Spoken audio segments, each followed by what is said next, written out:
Bonjour, aujourd'hui je voulais consacrer cette vidéo au sadisme ordinaire.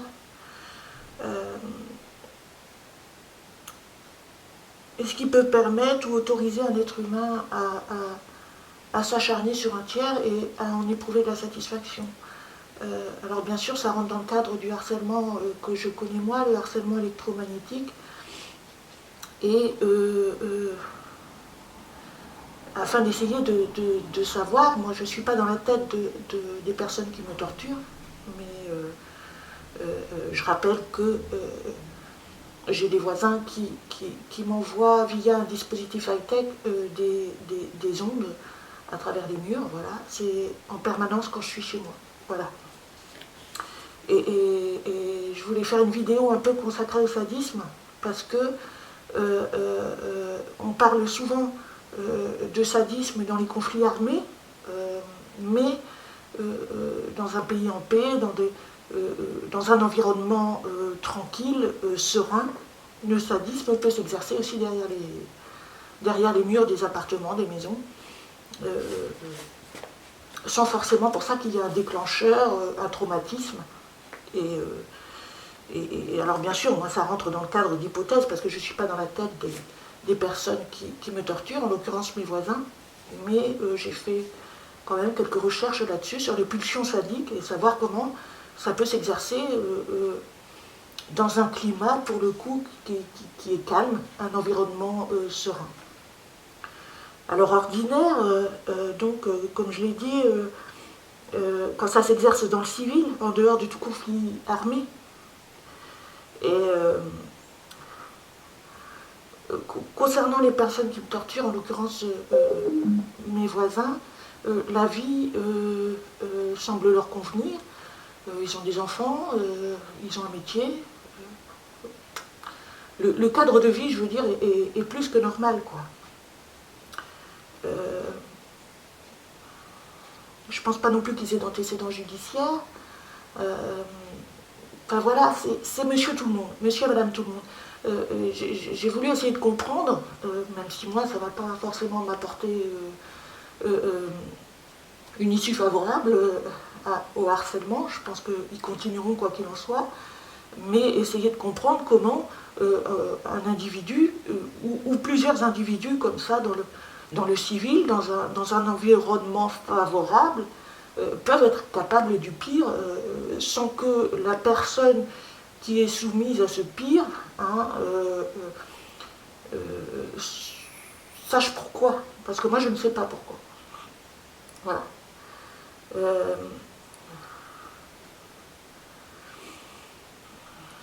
Donc, je voulais commencer par l'expérience de 1000 grammes.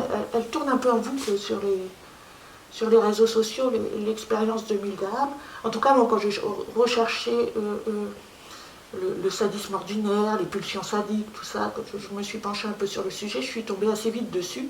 Et certaines cibles relaient régulièrement l'expérience de 1000 grammes sur les réseaux sociaux. Parce que, donc 1000 grammes, c'est la personne qui a fait une expérience dans les années 60, je crois que c'était en 63. Et on en parle beaucoup entre cibles parce qu'il y est question d'envoi de choc électrique par des citoyens ordinaires sur d'autres. Voilà. Donc l'envoi de choc électrique, ça nous parle tout de suite à nous, individus ciblés, qui sommes victimes d'un dispositif allant dans ce sens. Et par des individus dont on ne sait pas vraiment s'ils appartiennent à un réseau ou pas. Beaucoup parlent de voisins. Est-ce qu'il y a quelque chose, un réseau derrière ces voisins ou pas? Pour mon cas, je ne pense pas. Pour d'autres, c'est fort possible que ce soit le cas. Enfin, voilà, moi j'ai des doutes. Je pencherai plutôt dans la case du non, mais c'est pas sûr à 100%. Voilà. Je ne sais pas en fait s'il y a quelque chose derrière mes voisins. Je sais que mes voisins me torturent.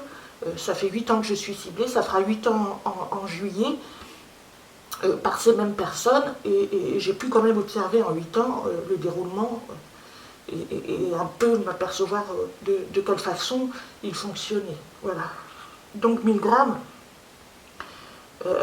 Pour résumer l'expérience, sans rentrer dans les détails, c'est en 63, il y a Milgram, donc,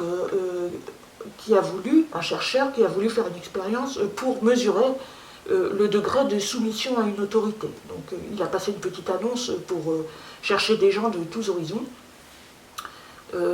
lesquels ont répondu pour une tranche de personnes allant de 20 à 50 ans. Et voilà, alors pour mesurer en fait la soumission à l'autorité, il leur a menti, hein, il a embauché des acteurs, en l'occurrence un élève acteur qui était censé recevoir des chocs électriques dès qu'il disait une mauvaise réponse. Voilà. Et un instructeur qui était chargé de dire aux individus triés sur le volet d'envoyer des chocs électriques quand l'élève répondait mal. Donc un instructeur-acteur. Il leur a dit, en fait, il leur a menti en disant que l'expérience avait pour but de savoir si la punition était efficace sur la mémoire. Voilà. Genre, si on punissait quelqu'un, est-ce que ça allait lui servir de leçon, en gros. Et comme on peut le voir sur le schéma, quand l'élève acteur répondait mal, l'instructeur acteur disait aux gens d'envoyer des chocs électriques. Et là, vous voyez que 65% des personnes ont envoyé les chocs électriques les plus violents, sachant que l'élève acteur jouait assez bien son rôle, puisqu'il criait suivant la violence des chocs électriques, et ça a aucunement dissuadé les individus sélectionnés par les petites annonces de lui envoyer les décharges les plus violentes pour 65% d'entre eux. Alors d'après ce que j'ai lu, il y a une personne qui n'a pas voulu aller jusqu'au bout et qui a quitté l'expérience parce qu'elle refusait d'envoyer les chocs électriques, mais c'est tout. Là, sur le schéma, vous en voyez qu'il y a 10% qui envoient des chocs moins violents, mais la majorité d'individus envoient des chocs violents. Ce qui laisse supposer quand même que quand il y a une autorité au-dessus de nous, on peut s'adonner quand même assez vite au pire sans faire cas de la souffrance d'autrui.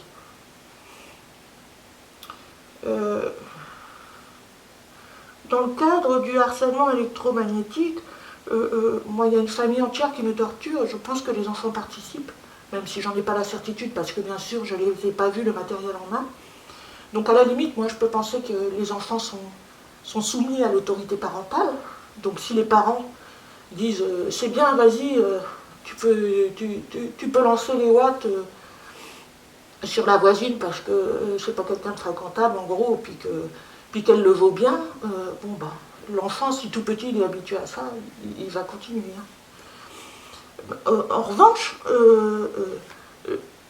si les parents, eux, ne sont pas soumis à une autorité, s'il n'y a pas de réseau derrière mes voisins, comme je le suppose, leur motivation pour me torturer, elle vient d'ailleurs.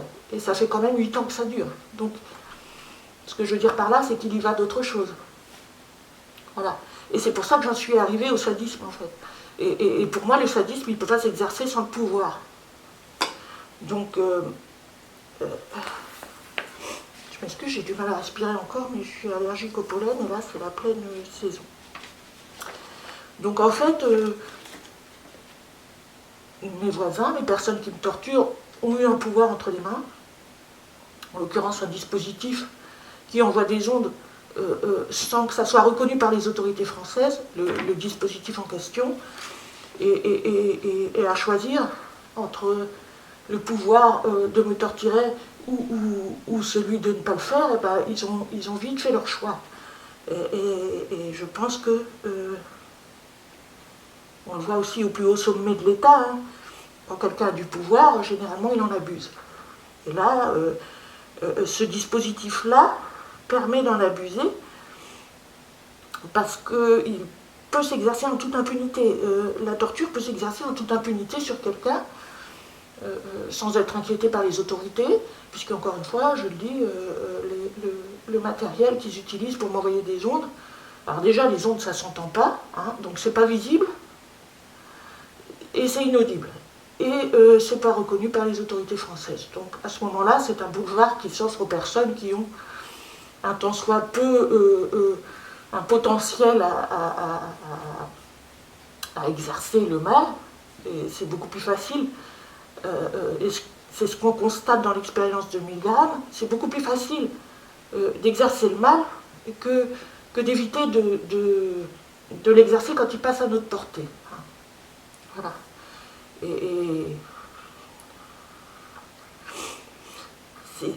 On est potentiellement capable d'exercer le pire sur quelqu'un qu'on ne connaît pas, et dans ce cas-là, du coup, la situation s'inverse, c'est que les individus qui exercent le pire ne sont pas des détraqués ou des individus en dehors de la normalité, mais ils intègrent la normalité puisqu'ils sont la majorité.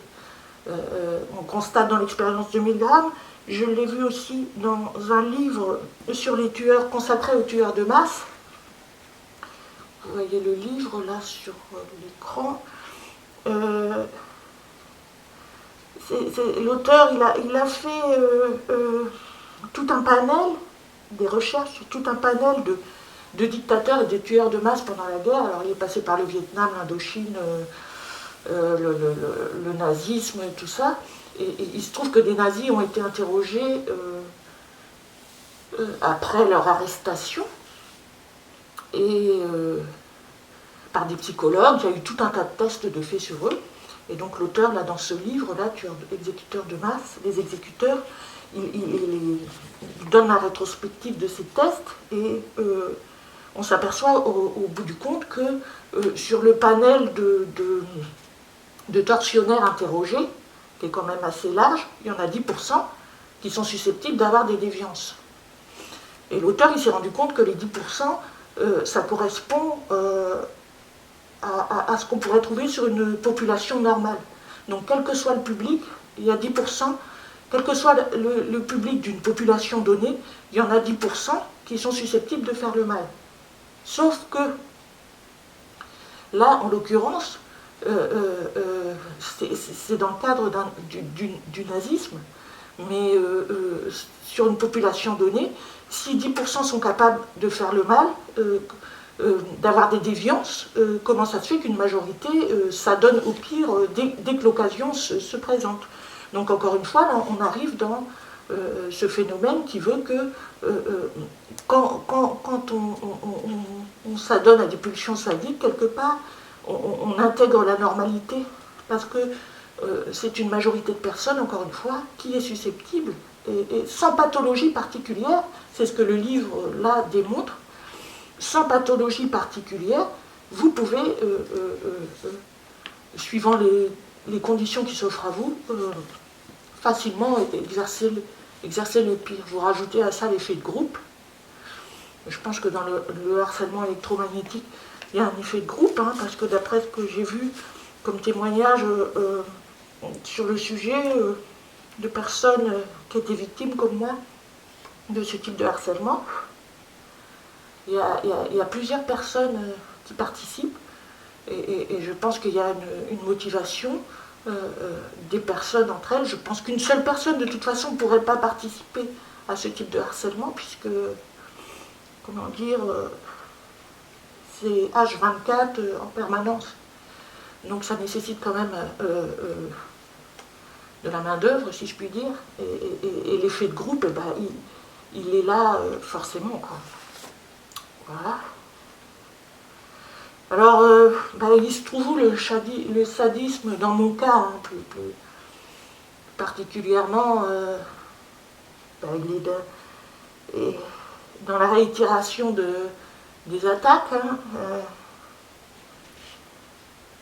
ça a été complètement démentiel les 2 premières années. Hein, dès qu'ils ont eu le matériel, je pense qu'ils n'ont eu de cesse que s'en servir.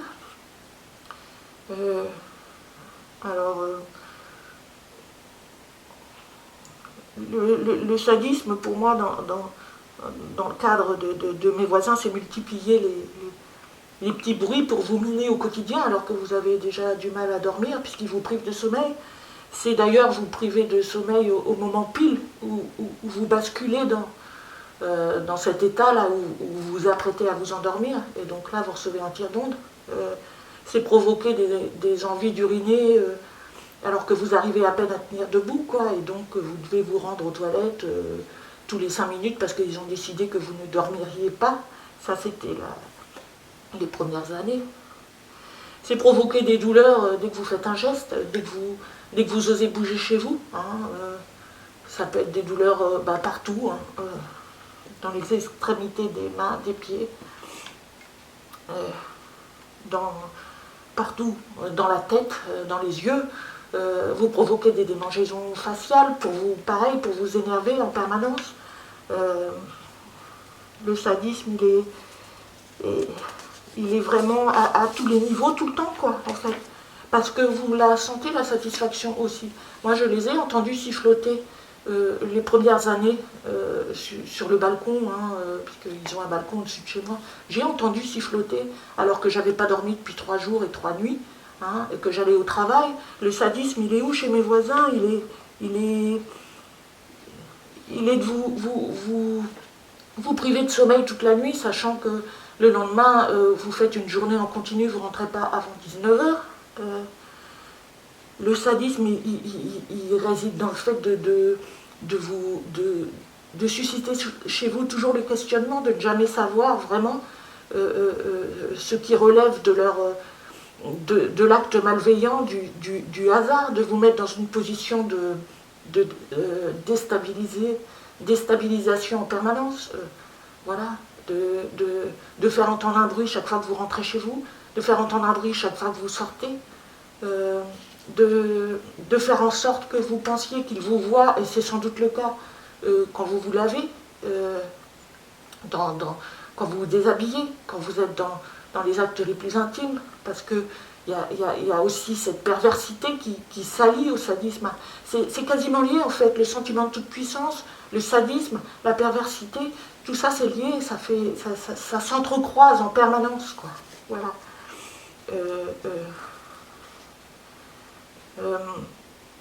Voilà.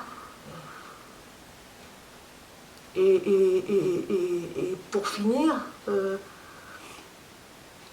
le sadisme, dans mon cas, c'est quand vous tombez malade, parce qu'à un moment donné, le corps lâche.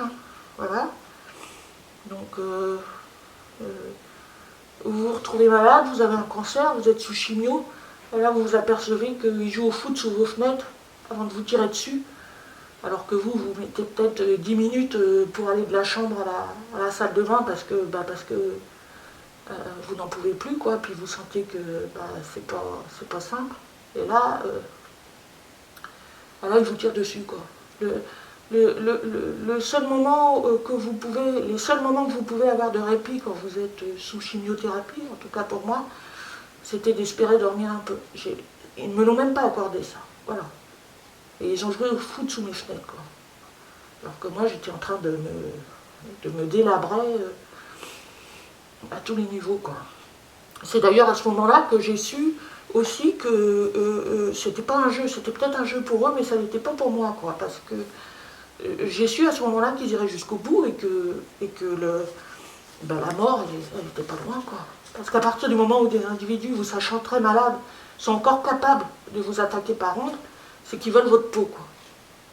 Alors même si, j'en avais déjà parlé sans doute avant de tomber malade, ça restait quand même quelque chose de diffus, c'était pas clair. L'idée qu'ils veulent me tuer, je me dis mince, quand même, je le disais, mais je me disais quand même pas jusqu'au bout. Vous voyez, vous essayez toujours de vous rassurer, de trouver des façons de ne pas penser à ses extrémités, mais c'est toujours en fond, quelque part. Et là,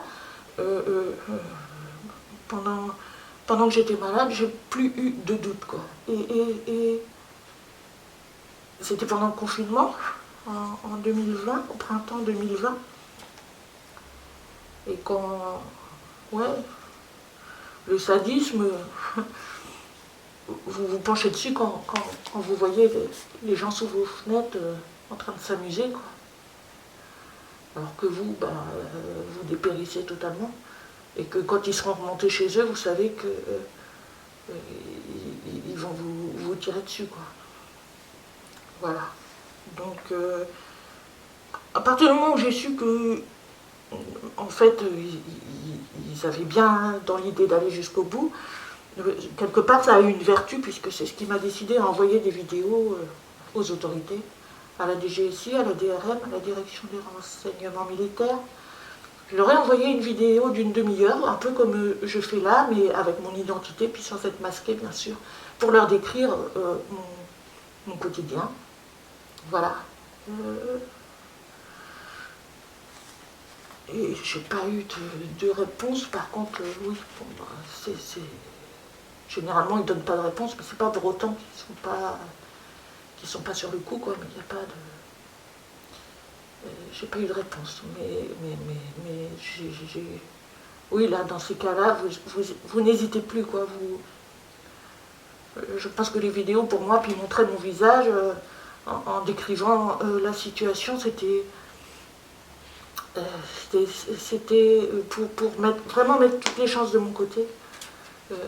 Je me disais que peut-être en voyant le visage de quelqu'un plutôt qu'une lettre, il verrait que je suis crédible, quoi. Mais j'ai pas eu de réponse. Voilà. Donc,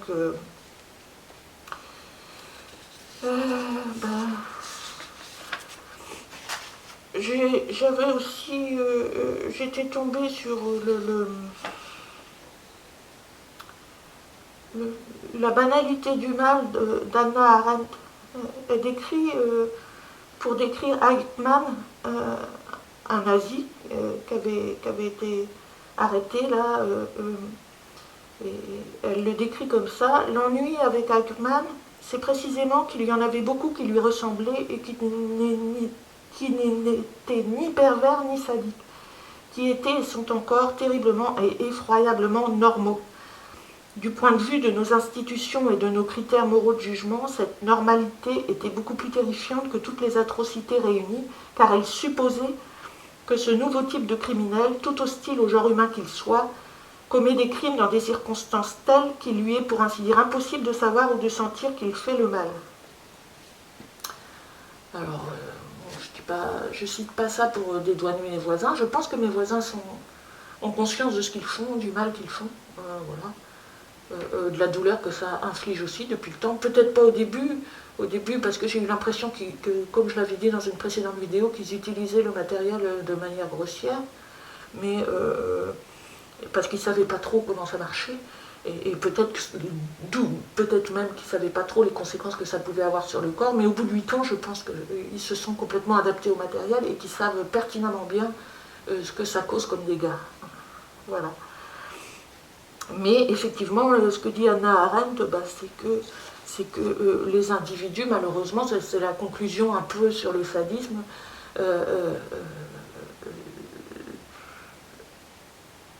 les individus qui torturent et qui peuvent avoir des pulsions sadiques ne sont pas des détraqués, des anormaux ou des gens qui ont des pathologies particulières, c'est des individus qui intègrent la normalité, quoi. Voilà. C'est tout.